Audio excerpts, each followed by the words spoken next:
First attempt अगर आपका अच्छा गया होगा तो फिर आप जेई एडवांस की तैयारी फर्स्ट अटेम्प्ट के बाद ही कॉन्फिडेंस के साथ कर सकते हो। ये काफी सारे ड्रॉपर बच्चे जो है उन्होंने रियलाइज भी कर लिया है, राइट। फर्स्ट अटेम्प्ट अगर अच्छा जाता है तो फिर जेई मेन का कोई टेंशन नहीं होता है। आपका जेई मेन क्वालिफाई हो गया, जेई मेन क्लियर हो गया, अब आपको खाली जेई एडवांस पे फोकस करना है। तो उसके बाद 4-5 महीने आपको मिलता है डेडिकेटेड फॉर जेई एडवांस। तो ऑब्वियसली यार जो बच्चे फर्स्ट अटेम्प्ट के अंदर मचा देते हैं उनको यहाँ पे बेनिफिट तो मिलता ही है, क्योंकि वो डेडिकेटेड फोकस कर सकते हैं for JEE advance after your January. ठीक है, जनवरी फर्स्ट अटेम्प्ट के बाद सेकंड अटेम्प्ट में थोड़ा बहुत आप पढ़ते रहो, बट ऑब्वियसली आपका जो मेन फोकस बन जाएगा वो जेई एडवांस ही बन जाएगा। ठीक है, तो लगभग लगभग अगर मान के चले तो अप्रोक्सीमेटली लेट अस से 5 या 5.5 आप बोल सकते, 5.5 महीने 6 महीने के टाइप्स आपके पास है। ये जो 6 महीने है उसमें आपको एटलीस्ट अपना जेई मेन तो प्रिपेयर करना ही पड़ेगा। जेई मेन लेवल की जो चीजें है वो तो अच्छे से प्रिपेयर करनी पड़ेगी। एडवांस के लिए बाद में हो सकता है कि आपके पास फिर भी टाइम है, बट एटलीस्ट अगर आपको फर्स्ट अटेम्प्ट के अंदर लेट अस से कि 99 परसेंटाइल, एक अच्छी परसेंटाइल तो लानी पड़ेगी ना, है ना। अगर जस्ट क्वालिफाई करते हो तो भी आपको फिर सेकंड अटेम्प्ट की तैयारी करनी पड़ती है, क्योंकि अपने को पता है कि यार अच्छा एनआईटी तो फिर भी नहीं मिलेगा ना। जेई एडवांस के लिए क्वालिफाई तो हो गए 90 परसेंटाइल पे, 88 89 पे भी क्वालिफाई तो हो जाते हैं, बट फिर भी एक जो बैकअप जिसको बोलते हैं ना कि यार एनआईटी एटलीस्ट हमारा सिक्योर हो जाए, तो वो आपका तभी हो पाएगा जब आपकी मिनिमम से मिनिमम लेट अस से कि आप टारगेट करो तो एटलीस्ट आप 98 तो टारगेट करो। वैसे आइडियली आपका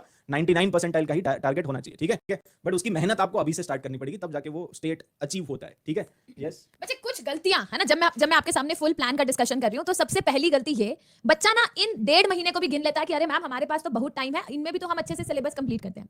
ये जो हमारा ट्रेडिशनल तरीका हुआ करता था ना कि दिसंबर जैन में जाके आपका सिलेबस कंप्लीट हो रहा है, 15 दिन रिवीजन के मिल रहे हैं, फर्स्ट अटेम्प्ट तो देखा जाएगा। एक बार वो देखे जाने वाली सिचुएशन आती है ना, आपका सेकंड अटेम्प्ट पे भी पूरा का पूरा फोकस हो वैसे जाता भी है। आप किसी भी टॉपर से बात कर लो, वो यही बोलेगा कि यार कम से कम 1.5 से 2 महीना होना चाहिए आपके पास रिवीजन के लिए। ठीक है, कंप्लीट अगर आपने प्रॉपर रिवीजन नहीं किया ना तो इसका मतलब बात नहीं बनेगी। अगर आपने मॉक टेस्ट की प्रैक्टिस नहीं करी है, रिवीजन नहीं किया है, तो एंड में एनी हाउ आप कुछ भी कर लो, आपको कम से कम 1.5 से 2 महीने तो आपको बचा के चलने पड़ेंगे, सो दैट वहां पे आप अपना जो रिवीजन है उसको अच्छे से कर पाओ। अगर रिवीजन का टाइम नहीं होगा तो फिर अल्टीमेटली फर्स्ट अटेम्प्ट अच्छा नहीं जाएगा, then the only attempt is second attempt, है ना। फिर 2 अटेम्प्ट का फायदा ही है, फिर तो आप एक ही अटेम्प्ट अल्टीमेटली, हाँ। और फिर सेकंड अटेम्प्ट के लिए पढ़ाई करोगे तो फिर एडवांस के लिए 1 ही महीना मिलता है फिर बाद में। ठीक है, ऑब्वियसली आप स्टार्टिंग से ही एडवांस का पढ़ रहे हो, बट ऑब्वियसली यार उसके लिए भी तो रिवीजन करना पड़ता है ना, एडवांस डेडिकेटेड मॉक टेस्ट जो आपको एडवांस के लिए देने पड़ते प्रैक्टिस हैं। करना पड़ेगा। So it is all about gaining time. आप जितना टाइम सेव करेंगे फ्रॉम द फर्स्ट अटेम्प्ट, आप सेकंड अटेम्प्ट के लिए टेंशन नहीं लेंगे, आपके पास उतने 2-3 महीने आराम से होंगे कि आप एडवांस के लिए प्रिपेयर करें। तो आइडियली मैं आपको बता देता हूं, अगर कोई भी बच्चा ऐसा है ना, देखो आप आइडियली सोच के देखो, आप अपनी आंखें बंद करो, खुद से पूछ लो, आपके अंदर से भी यही आवाज आएगी। ठीक है, आइडियली अगर आपको जेई 2024 में मचाना है ना, तो आपको बेसिकली देखो क्या, जो स्पेशली फॉर ड्रॉपर्स है ना, मैं ड्रॉपर्स के लिए यहाँ पे बात कर रहा हूँ। स्पेशली अगर आप जेई 2024 एक ड्रॉपर हो तो आपको आइडियली अपना जो 11th है, 11th भी पढ़ना होता है, क्योंकि 11th का भी ऑलमोस्ट 50% आता है, 12th का भी यहाँ पे सिलेबस पूरा ही आपको पढ़ना होता है।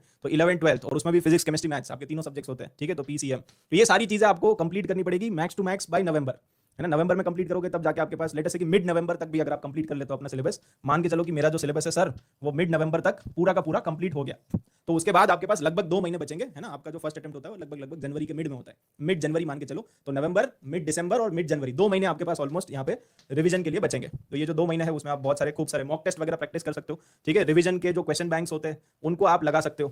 ठीक है, जेई मेन के जो भी मतलब बेसिकली जेई मेन लेवल के जो भी क्वेश्चंस होते हैं उनकी प्रैक्टिस आप यहाँ पे खूब भर भर के कर सकते हो, मॉक टेस्ट वगैरह भी आप यहाँ पे दे सकते हो। ठीक है, तो एटलीस्ट मतलब 1.5 से 2 महीने आप बचा के चलो, जहां पे आपको डेडिकेटेड रिवीजन, क्वेश्चन की प्रैक्टिस, खूब सारे क्वेश्चंस, ये सारी चीजें आपको करनी पड़ेगी, और यहाँ पे जाके आपका फर्स्ट अटेम्प्ट होगा। एक बार आपने फर्स्ट अटेम्प्ट में मचा दिया, मान लो कि आइडियली आपकी 98 या 99 टाइप्स की परसेंटाइल आ गई, मतलब थोड़ा प्रैक्टिकली सोचते हैं, ऐसा भी नहीं कि ऐसा सोचते हैं कि 100 परसेंटाइल आ गई। ठीक है, तो थोड़ा प्रैक्टिकली सोचोगे तो हो सकता है कि लेटेस्ट 98 99 के अराउंड आपकी परसेंटाइल बन गई, मतलब एक सेफ जोन में आप आ गए। अब कुछ नहीं तो लास्ट में आपको एनआईटी तो मिलेगा ही मिलेगा, मतलब आपका जो बैकअप है वो रेडी हो गया। So now you can full fledge focus for JEE advance. तो ये जैसे आपका फर्स्ट अटेम्प्ट कंप्लीट होता है उसके बाद आपको डेडिकेटेड प्रिपेयर करना है टिल योर जून। ठीक है, जून तक जब तक जेई एडवांस नहीं हो जाता है तब तक आपको फोकस करना है अपने सिर्फ और सिर्फ जेई एडवांस के। जेई एडवांस लेवल के क्वेश्चन प्रैक्टिस करो, एडवांस लेवल के जो मल्टी करेक्ट होता है, कॉम्प्रिहेंशन होता है, उसमें भी आपको बहुत ही इन डेप्थ आपको कॉन्सेप्ट्स पढ़ने भी होते हैं, तो थ्योरी का रिवीजन भी करना पड़ेगा क्योंकि तब तक तो सब भूल गए होते हैं। तो थ्योरी को रिवाइज करो, क्वेश्चंस की प्रैक्टिस करो, मॉक टेस्ट लगाओ जेई एडवांस लेवल के। तो ये सारी चीजें करने के लिए ही आपका काफी सारा टाइम इसमें आपका निकल जाएगा। तो यार आइडियली आपको ये स्ट्रेटेजी फॉलो करनी चाहिए इफ यू वांट टू मतलब बेसिकली अगर आपको मचाना है जेई 2024। ठीक है।